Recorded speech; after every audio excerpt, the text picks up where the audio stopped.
امریکہ اور اسرائیل نے مل کر ایران پر فل اسکیل ملٹری اٹیک شروع کر دیا ہے۔ آپریشن کا نام رکھا ہے آپریشن ایپک فیوری۔ یہ کوئی ایک دن کا اسٹرائیک نہیں، یو ایس آفیشلز کہہ رہے ہیں کہ کئی دنوں تک چلے گا۔ تہران، اشکن قوم، کرمنشاہ، پورے ایران میں بم گر رہے ہیں۔ سب سے شوکنگ، ایران کے سپریم لیڈر آیت اللہ علی خامنہ ای کے کمپاؤنڈ پر بھی اسٹرائیک ہوئی ہے۔ ابھی کنفرم ہو چکا ہے کہ وہ مارے جا چکے ہیں۔ یہ خبر ایران کے نیوز چینل کی طرف سے خود کنفرم کی ہے۔ ایران میں 40 دن تک کی چھٹی کا اعلان کیا گیا ہے۔ خامنہ ای اپنے آفس میں تھے جب یہ اسٹرائیک ہوئی تھی۔ ساتھ ساتھ ان کی بیٹی، ان کے داماد اور پوتے کی بھی جان گئی ہے۔ اس کے علاوہ ایران کے کئی ٹاپ کمانڈرز بھی ایک ڈیفنس میٹنگ میں مارے گئے۔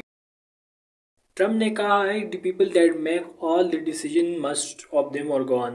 اور تہران کی سڑکوں پر اس کا ریئیکشن بانٹا ہوا ہے۔ ایک طرف کچھ لوگ جشن منا رہے ہیں اور دوسری طرف کچھ لوگ رو رہے ہیں۔ جواب میں ایران نے صرف اسرائیل پر ہی نہیں بلکہ کویت، بحرین، قطر، یو اے ای پر بھی میزائل داغے ہیں۔ ایران کے آرم فورسز IRGC نے یہ کہا ہے کہ انہوں نے امریکی ملٹری بیسز پر حملے کیے ہیں۔ اس آپریشن کا نام رکھا ہے آپریشن ٹرو پرومس 4۔ لیکن حملہ صرف ملٹری بیس پر نہیں، سویلینز پر بھی کیا گیا ہے۔ اس کا سیدھا ثبوت دبئی، کویت اور بحرین میں دیکھنے کو ملتا ہے، جہاں 5 اسٹار ہوٹل سے لے کر انٹرنیشنل ایئرپورٹس کو بھی ٹارگٹ کیا گیا ہے۔ زیادہ تر گلف کنٹریز کے ایئر اسپیس کو بھی کلوز کیا جا چکا ہے۔ ساری فلائٹس کینسل ہو گئی ہیں۔ لیکن یہ اسٹرائیک فل اسکیل وار میں بدل گئی تو اس کا امپیکٹ اور بھی برا پڑ سکتا ہے۔ پاکستان روزانہ تقریباً 42,000 بیرل آئل امپورٹ کرتا ہے، جس میں کروڈ آئل اور پیٹرولیم پروڈکٹس دونوں شامل ہیں۔ ایکسپرٹ کے مطابق اگر ایران نے آئل بند کر دیا تو اس کا سیدھا اثر پڑے گا پاکستان میں۔ پیٹرول، ڈیزل مہنگا ہوگا، شپنگ کاسٹ بڑھے گی، انفلیشن بڑھے گی اور روپیز پر اور بھی دباؤ پڑے گا۔ پر ٹائمنگ بھی دیکھیں دوستو، انڈیا کے PM صرف 2 دن پہلے اسرائیل میں تھے۔ 25 اور 26 فروری کو نریندر مودی نیتنیاہو کے ساتھ ڈنر کر رہے تھے۔ اسرائیلی میڈیا نے بتایا کہ یہ اٹیک ہفتوں پہلے پلان کیا چکا تھا۔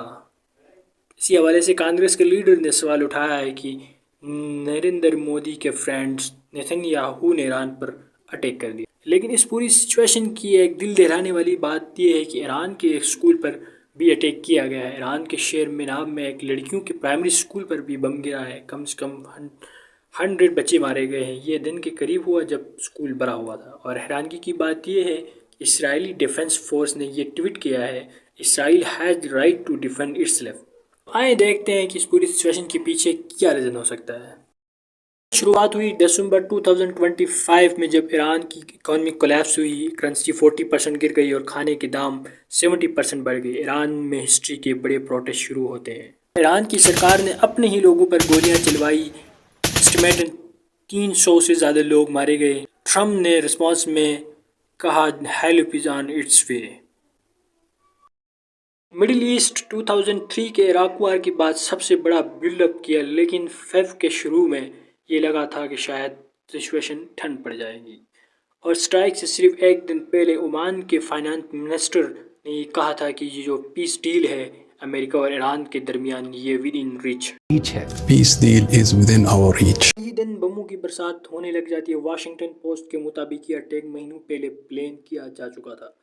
سعودی پرنس اور اسرائیل نے ٹرمپ کو بار بار لوبی کیا تھا یہ سب کرنے کے لیے۔ ان کا ٹویٹ دیکھو، یہاں پر خود کو دنیا کا سب سے پاورفل انسان سمجھتے ہیں۔ ایران کو لکھتے ہیں "When we are finished take over your government it will be yours to take"۔ یہ اسکرپٹ ہمیں سال 2003 کی یاد دلاتی ہے جب امریکہ نے عراق پر وار چھیڑی تھی۔ وہ وار 20 ایئرز تک چلی، جس کا خرچہ امریکن ٹیکس پیئر نے کیا اور نقصان عام لوگوں کا ہوا۔ یہاں پر ایران عراق سے دگنا بڑا ہے اور بہانہ دیا جا رہا ہے کہ ایران کے ڈکٹیٹر کو ہٹانے کے لیے، ایران کے لوگوں کے لیے امن اور ڈیموکریسی لانے کے لیے یہ سب کیا جا رہا ہے۔ لیکن دیکھنے والی بات یہ ہے کہ اس سے عام لوگوں کو فائدہ ہوتا ہے یا نقصان۔ بہت سے لوگوں کو اوپر سے دیکھنے میں لگتا ہے کہ obviously فائدہ ہی ہوگا، آخر ایک دیش کا ڈکٹیٹر جو مارا گیا ہے۔ لیکن ایک فورن پاور کا اس طریقے سے انٹرفیئر کرنا ان چیزوں کو بدتر سے بدتر بنا سکتا ہے۔ اس کا سب سے بڑا مثال قذافی اور صدام حسین ہیں۔ دونوں بڑے کروئل ڈکٹیٹر تھے، لیکن جب امریکہ نے ان دونوں ڈکٹیٹر کو ہٹایا تو یہ دیش اور بھی انسٹیبل بن گیا۔ عام لوگوں کے حالات بدتر سے بدتر ہوتی چلی گئی اور نیو ٹیررسٹ پیدا ہو گئے۔ اب سب سے بڑا ڈر یہی ہے کہ کہیں ایران بھی اس طرح سے انسٹیبل نہ ہو جائے۔ پوری کہانی کے پیچھے جو جیو پالیٹکس ہے اس کو سمجھ آیا تو ہمارے چینل کو لازمی سبسکرائب کریں اور نیکسٹ ویڈیو کا انتظار کریں۔